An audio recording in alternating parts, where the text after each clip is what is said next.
turavye ivyabaye muri uno mwaka twashimye yuko ivyegeranyo vyacu twobirungika muri ico gicapo cerekana imodoka aho umuperezida w'u Burundi ari wari umushoferi, aho twita muri kabine murabona yuko hariho novuga guverinoma yiwe n'ivyerekana akarenganyo. Aha novuga antenne twakoresheje exclusion.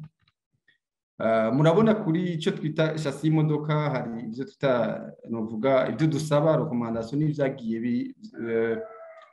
biba muri iyo myaka, aho novuga ko kubijanye n'akarenganyo kari mu gihugu kuri exclusion twiwe muri iri teka hariyo novuga icigwa duheruka kugira aho vyerekana yuko umugambwe ari ku butegetsi ariwo wiziziye ubuzi bwose novuga aho amabanga yose yo mu gihugu. Birabaje aho tubisanga no mu mashuri, mu mavuriro, aho usanga bose ari abasendedefdd nka bose 95% bo mu bwoko bumwe naho nyene. Donc ivyo vyose bikerekana yuko vyovuga ko ivyo gukurikiza byo guhakaza ababikwiriye nibaza ko biri kure nk'ukwezi mu Burundi.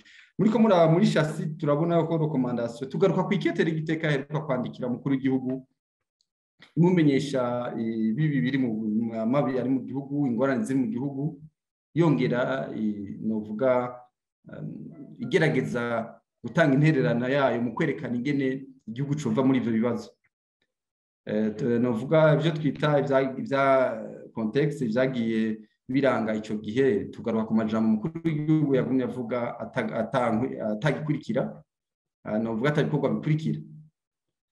Ku mapine murabona ko handitse ko kudahana urumva hagwaye chassis hagwara amapine iki na kabine, byumvika ko ikonsequence tujya tuzisanga hejuru n'ivyo twashize muri kapo. Mubona ishiramwe riteka muri iyo myaka ibiri ryashoboye novuga gutohoza ku bantu 1427 bishwe, abo 587 batoye ibiziga, aho mu ntara ya Cibitoki yariza novuga kwisongaho intara imwe yonyene muri ivyo biziga 587 241 vyatowe muri iyo ntara.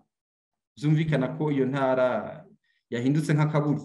No, yahindutse novuga akabura, ahubwo yahindutse novuga nk'ibagiro ry'abantu, aho rigiteka isaba yuko leta yerekwiye kuragira amatohoza ikamenya igituma ivyo bintu biba muri iyo ntara, na cyane ko iyo ntara atari intara novuga isa n'izindi, kuko n'intara ivamwo abategetsi benshi muri ico gihugu, mu gisirikare no muri polisi ndetse mbere no muri leta.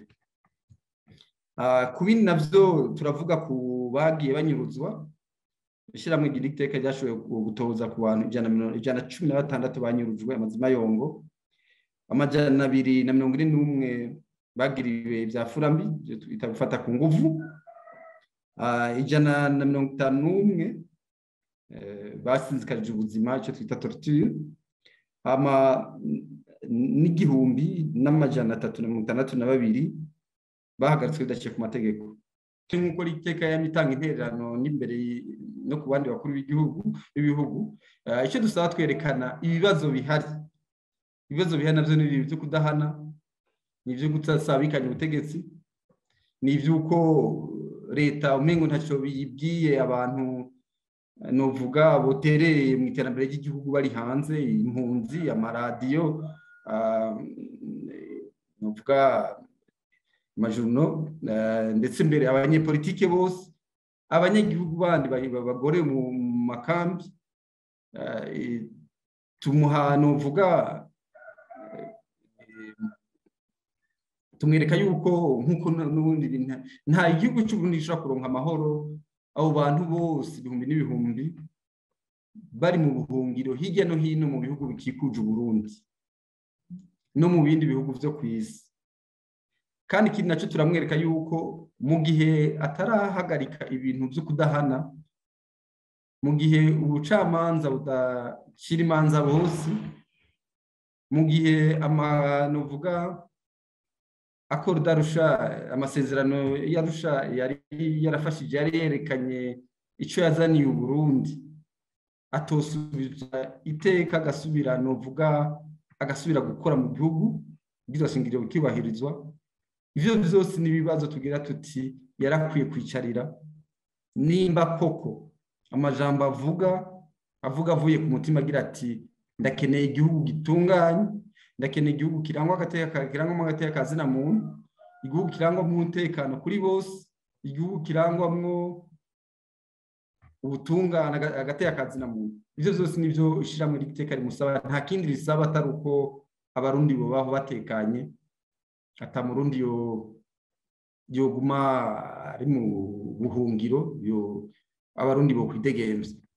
Abacamanza, amaradiyo ari mu gihugu, amashirahamwe ari mu gihugu, wowe wese agakora akazi mu mutekano wiwe, umutekano ntangere, ata kuvuga ngo nkavuga iki baransha umutwe.